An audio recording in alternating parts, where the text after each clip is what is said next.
रोहतक से दिल्ली जा रही पैसेंजर ट्रेन में लगी आग, बोगी में आग लगने से चीख पुकार। ट्रेन में करीब 2000 यात्री सवार थे। पुलिस ने इस पूरे मामले को लेकर जांच शुरू की। भगदड़ मचने के दौरान ट्रेन से कूदने में 4 यात्री घायल। सूचना मिलते ही रेलवे पुलिस और स्थानीय पुलिस मौके पर पहुंची। घायलों को अस्पताल में भर्ती करवाया गया।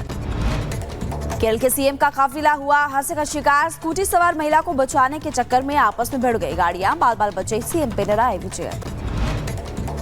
मध्य प्रदेश के इंदौर में दर्दनाक हादसा। घर के बाहर रंगोली बना रही युवती और बच्ची को कार चालक ने कुचला। दोनों की हालत गंभीर। कार चालक कार छोड़ करके हुआ फरार। उत्तर प्रदेश के झांसी में ओवरब्रिज पर भीषण हादसा हो गया। तेज रफ्तार कार ने बाइक को टक्कर मार दी। हादसे में बाइक सवार गंभीर रूप से जख्मी भी हुआ। ओवरब्रिज पर भीषण सड़क हादसा हो गया। मध्य प्रदेश के नर्मदापुरम में सतपुड़ा टाइगर रिजर्व में गश्ती के दौरान चौकीदार के सामने आई बाघिन। जान बचाने के लिए पेड़ पर चढ़ा वन चौकीदार। मोबाइल कैमरे में पूरी घटना कैद हुई।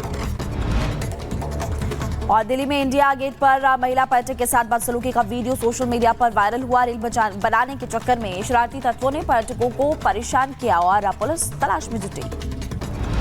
मुजफ्फरनगर पुलिस और गौ तस्कर के बीच मुठभेड़। जवाबी कार्रवाई में 10,000 का इनामी बदमाश गोली लगने से घायल हुआ। एक तमंचा कारतूस बरामद किया गया। यूपी के संभल में निकाह समारोह में बवाल हुआ। चोरा लूटने के दौरान मारपीट भी हो गई। एक दूसरे पर गलाश खत्म हो रहा है, लेकिन अब वार पलटवार का सिलसिला और तेज होगा क्योंकि रैलीज होगी और ऐसे में सियासी सरगर्मियां और ज्यादा बढ़ने वाली है। आपको दिखाते हैं इसी से जुड़ी हुई एक रिपोर्ट।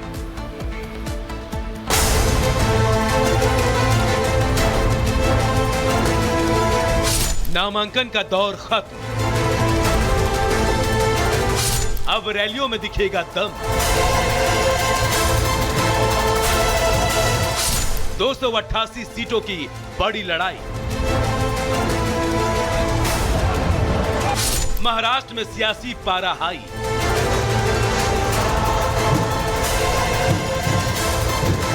महाराष्ट्र चुनाव का पहला पड़ाव लगभग खत्म हो गया है।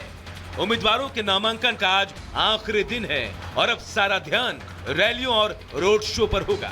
लेकिन नामांकन के आखिरी दिन भी सियासी सस्पेंस जारी है। टिकटों के कटने से कोई नाराज है तो कोई खुश। जो खुश है वो आगे की तैयारी में जुटे हैं और जो नाराज है वो बागी बनने की ओर कदम बढ़ा चुके हैं। बागियों में एक है बीजेपी के पूर्व सांसद गोपाल शेट्टी, जो बोरीवली से टिकट मिलने की उम्मीद लगाए बैठे थे, लेकिन टिकट संजय उपाध्याय को मिल गया। बोरीवली के लोकल कार्यकर्ताओं में से किसी को टिकट मिलना चाहिए, ये मुद्दा है और ये बार बार हो रहा है। इसलिए बोरीवली के बहुत सारे नगरजनों ने मुझे ये कहा कि गोपाल भाई, हमने 35 साल आपको साथ दिया, आपने इस बार हमारा साथ देना चाहिए। लोगों ने अभी मुझे ये कहा कि आप ये लड़ाई नहीं लड़ोगे तो आने वाले 50 साल कोई नहीं लड़ेगा, तो मैं उसके लिए तैयार हो गया। एक और उम्मीदवार है जिन्हें पत्नी को टिकट न मिलने का दुख है और ये हैं पूर्व एनकाउंटर स्पेशलिस्ट प्रदीप शर्मा, जिन्हें अपनी पत्नी छवि शर्मा के लिए शिंदे गुट से टिकट की उम्मीद थी।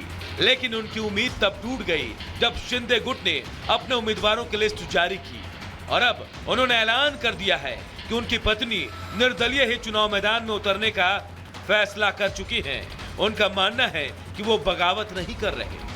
हम 25,000 अंधेरी की जनता के साथ नामांकन पत्र भरने जा रहे हैं। बगावत नहीं है, यहाँ की जनता है, उनका विचार है कि हम चुनाव लड़ें। 10 साल से हम लोग समाजकारण कर रहे हैं। यहाँ से अगर हम लोग इलेक्ट होते हैं, होंगे ही ऑफ कोर्स, तो हमको एक बड़ा प्लेटफॉर्म मिलेगा जिसके तहत जनता की ज्यादा सेवा होगी। नाराजगी सिर्फ टिकट को लेकर नहीं है बल्कि सीटों को लेकर भी है। कहीं पार्टी में लोग नाराज हैं तो कहीं राज्य में सहयोगी खफा हैं।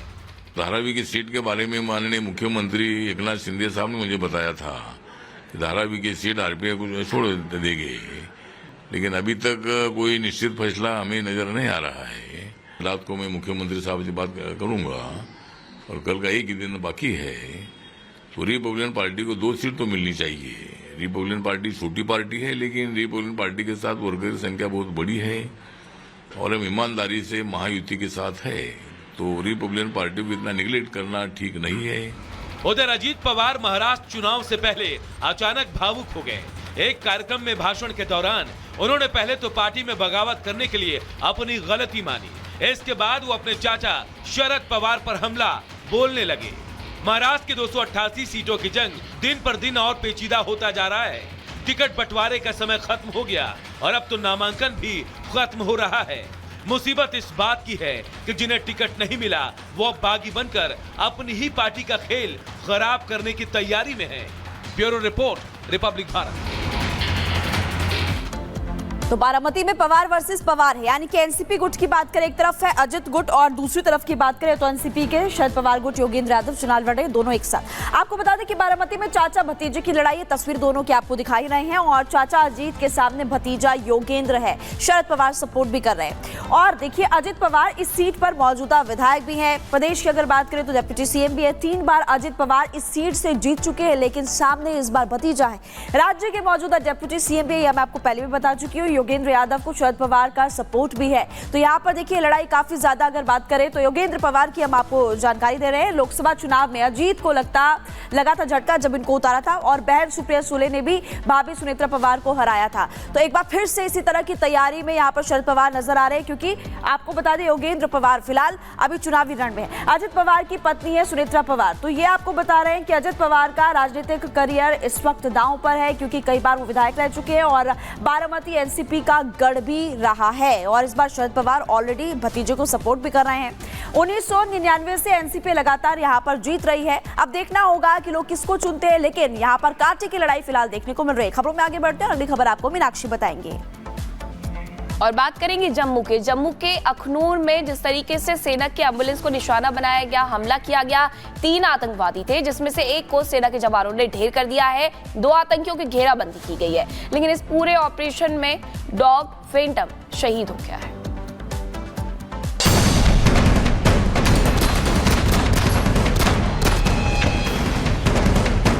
अखनूर में सेना का ऑपरेशन, 3 आतंकियों में से एक ढेर,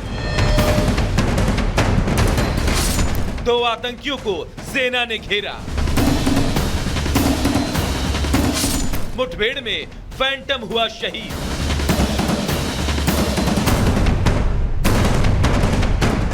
जम्मू कश्मीर में फिर से शुरू हुए आतंकी हमले रुकने का नाम नहीं ले रहे।